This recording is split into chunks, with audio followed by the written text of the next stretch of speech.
I didn't expect to notice her today. The morning had been routine. Coffee that burned my tongue, a line of customers muttering complaints about leaky faucets and broken shelves. I was elbow deep in a sink repair when I heard the soft, deliberate click of the door opening. She stepped in like she owned the quiet. Not the shop, never the shop, but the space between people, the kind of presence that makes the air shift without sound. Mid-40s, confident but not imposing, with hair that caught the dim fluorescent light in subtle gold streaks. I barely looked up, and already my chest betrayed me, a quick hitch I couldn't hide even if I wanted. "Morning," she said, calm and measured, as though she had all the time in the world. Her voice didn't just fill the room. It lingered, leaving a trace behind.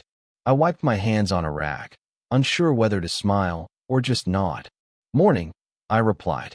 My words sounded too casual, but my eyes betrayed the flutter I was trying to hide. She moved past the counter, scanning a shelf of small plumbing tools like she had a purpose I couldn't yet understand. I watched her, captivated by the way she tilted her head, one eyebrow ever so slightly raised, as if she were weighing every single detail around her. And maybe me too. "You should sleep early," she said suddenly, without looking at me, as though the thought had just wandered into her mind. The words hit me in the chest harder than any tool I'd ever lifted. I froze, holding a wrench too tightly in my hand. There was an awkward pause, a pause thick enough to taste. "Only if you're in my dreams," I said before I could stop myself. I cursed inwardly. What kind of response was that? Flirtatious, reckless, and entirely unplanned. Her head turned slowly, eyes locking on mine. There it was, the faintest twitch of a smile, a flash of amusement that made the entire room hum. She didn't reply. She just tilted her head again, letting the silence stretch, letting me wonder if I had crossed some invisible line. And yet, there was no judgment there, just an awareness that made my palms sweat. Then, as if noticing I was staring too long, she brushed her fingers against the edge of a shelf, a small act of casual grace that sent an odd jolt through me. She didn't do anything remarkable, and yet, in that tiny motion, something shifted. It was electric, unspoken, and entirely fragile.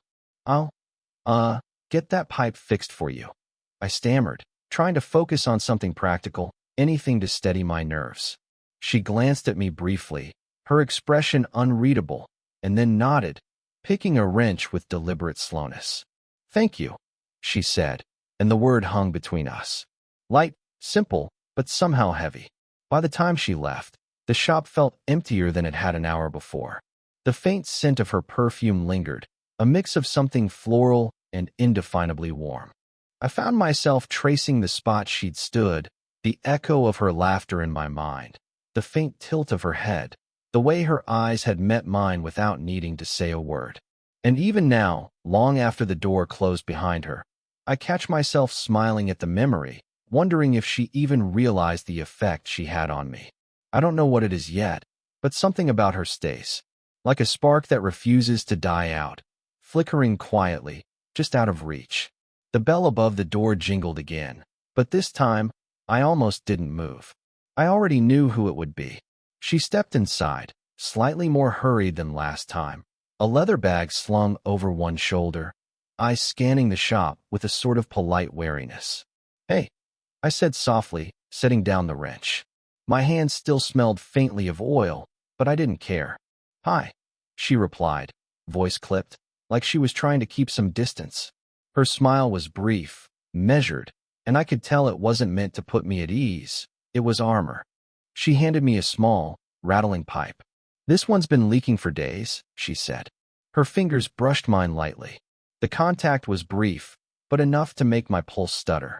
I knelt beside the counter, examining the pipe. "I think I can fix this, but I might need to open the panel," I said, glancing up.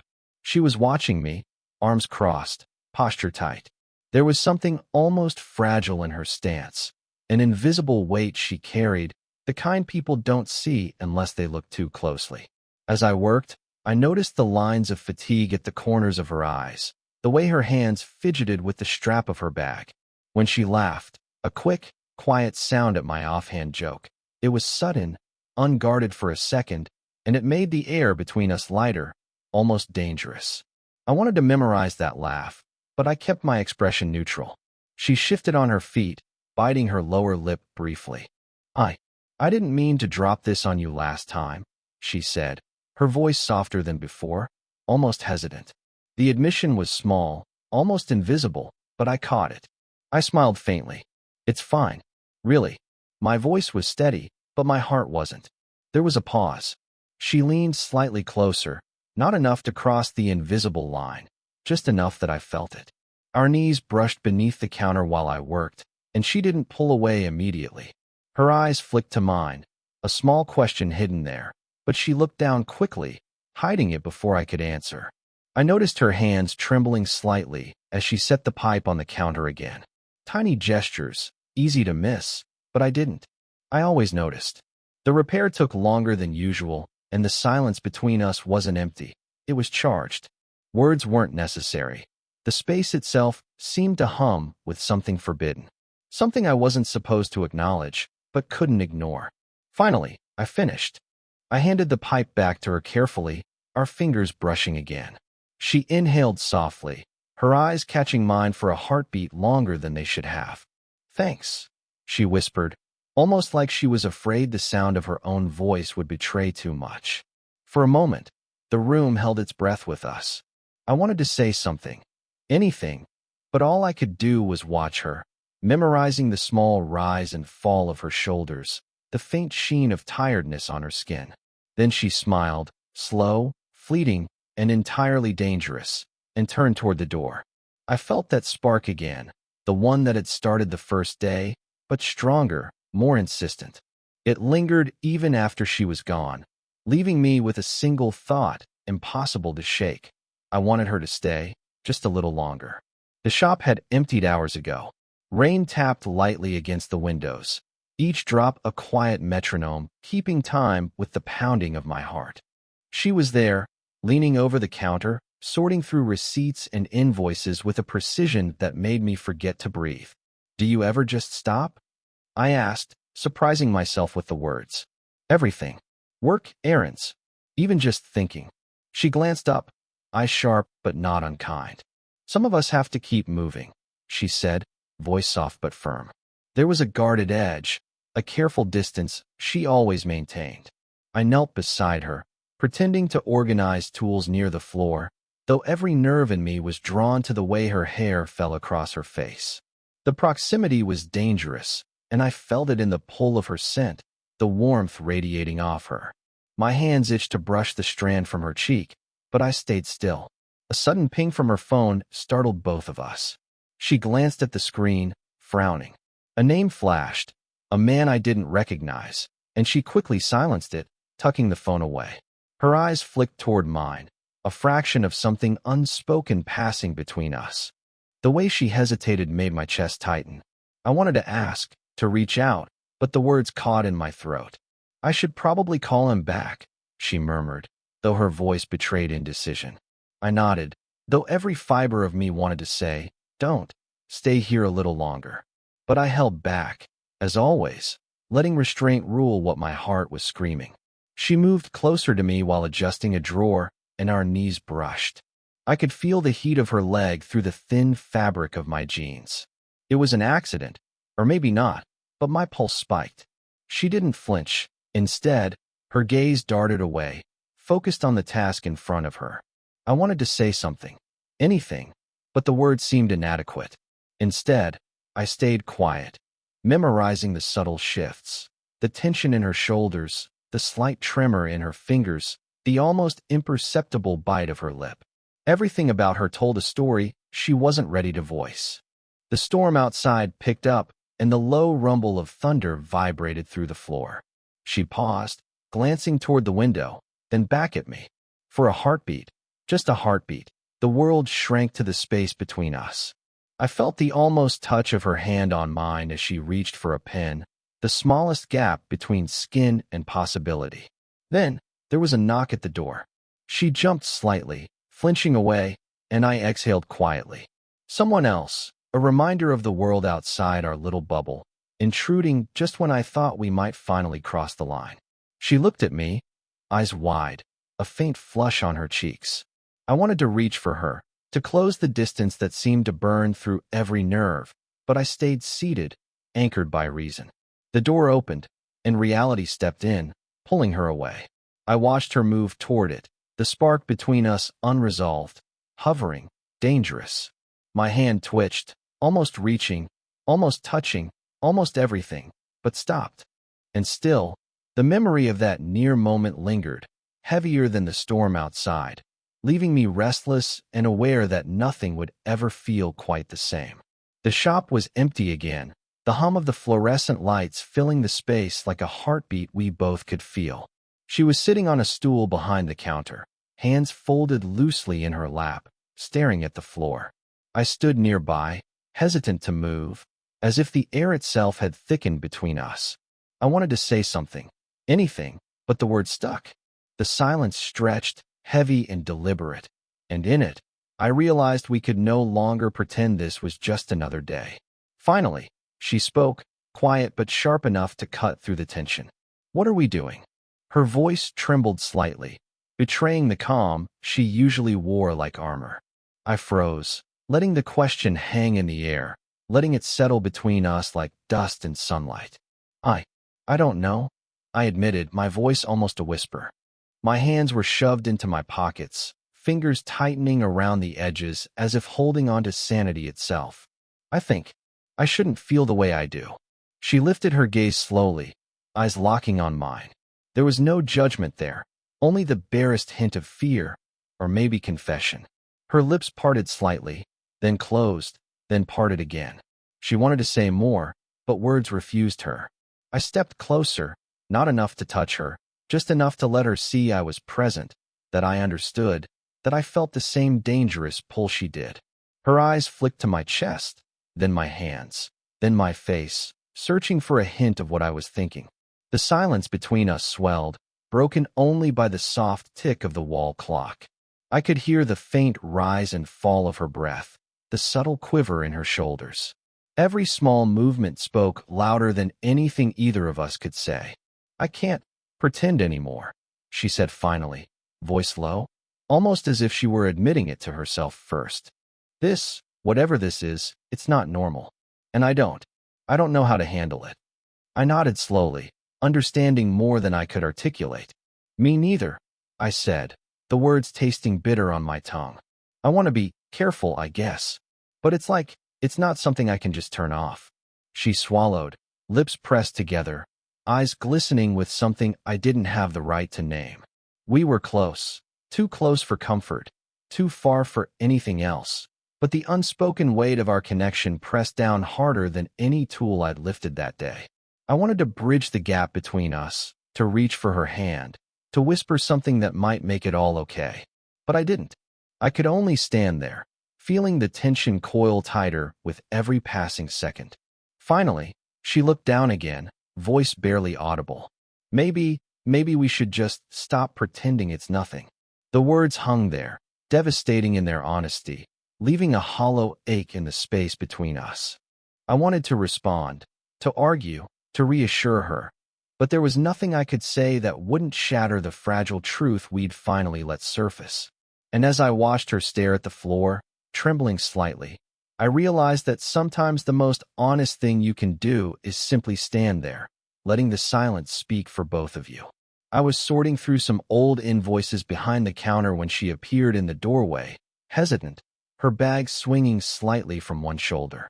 She didn't speak at first, just leaned against the frame, arms crossed, staring down at the floor like she was trying to remember something. Or maybe forget.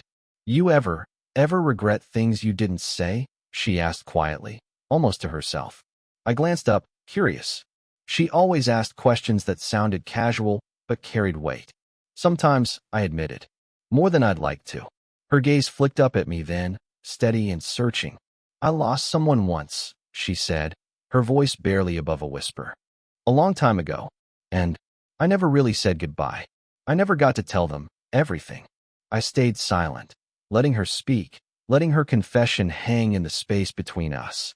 There was no pleading, no expectation, just a quiet unveiling of something raw, something she rarely let anyone see. She fiddled with the strap of her bag, eyes tracing a crack in the floor tile. Sometimes I wonder if they'd even forgive me now, she continued. If I'd even recognize them, or myself, after all this time. I remembered a picture I had once seen, tucked into the frame of a letter she'd accidentally left on the counter days ago. A man, smiling faintly, his arm around her shoulder.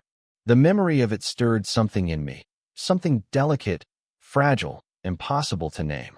You know, I said carefully. They would probably laugh if they saw you now. You've survived more than you think.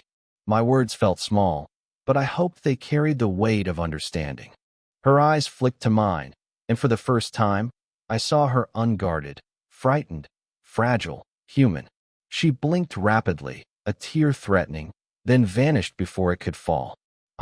I don't usually tell anyone that, she admitted, voice breaking slightly. I keep it locked away. It's easier. I shook my head slowly, silently telling her it didn't need to be easier. You don't have to keep it locked. Not here.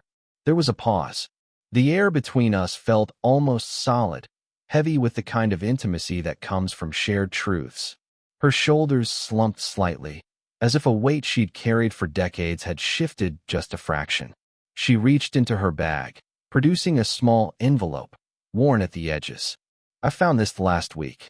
It's a letter I wrote but never sent, she said, voice quivering.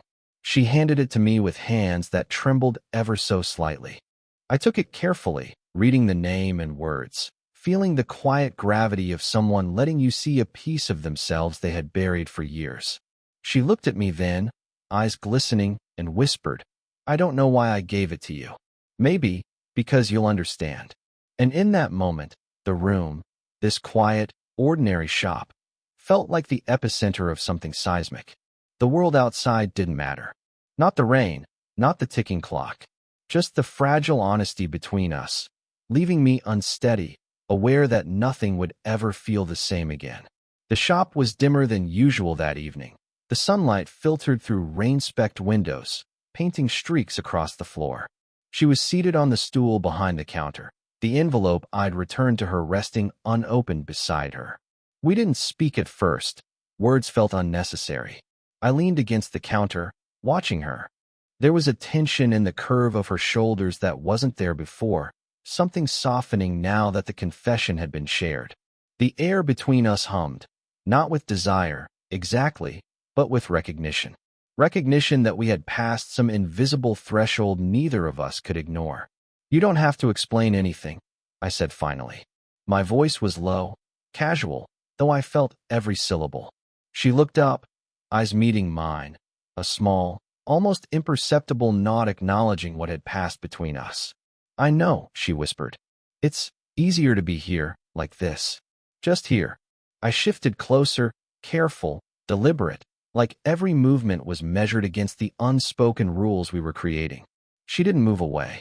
Instead, she exhaled softly, shoulders relaxing, letting me see the tiredness she usually masked. We worked side by side in silence for a while, organizing tools, straightening shelves, the kind of mundane tasks that somehow felt sacred. I noticed the curve of her fingers as she passed me a wrench, the faint warmth of her hand lingering against mine longer than necessary. And I didn't pull away. The storm outside had softened to a drizzle, but the quiet inside felt heavier, more intimate. She glanced at me, lips slightly parted, and I realized how easy it would be to cross that line we'd tiptoed around for so long.